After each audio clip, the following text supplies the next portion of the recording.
সূরা আল কারিয়া।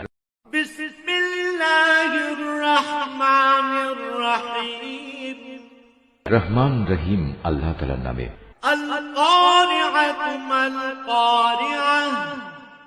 এক মহা বিপর্যয় সৃষ্টিকারী দুর্যোগ। কি সে মহা দুর্যোগ? ওয়া মা আদরাকা মাল কারিআহ। তুমি জানো সে মহা দুর্যোগটা কি? ইয়াউমা ইয়াকুনুন নাসু কাল ফারাশিল মাবথুস। এ হচ্ছে এমন একদিন যেদিন মানুষগুলো পতঙ্গের মতো ইতস্তত বিক্ষিপ্ত হয়ে পড়বে।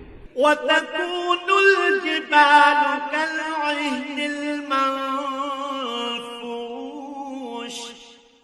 পাহাড়গুলো রং বেরঙের ধুনা তুলার মতো হবে।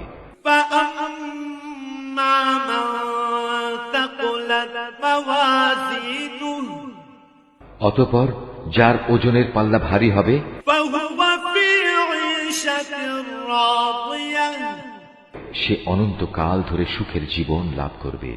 وأما من خفت موازينه আর যার ওজনের পাল্লা হালকা হবে فأمه هاوية হাবিয়া দোজখী হবে তার আশ্রয় দায়ী।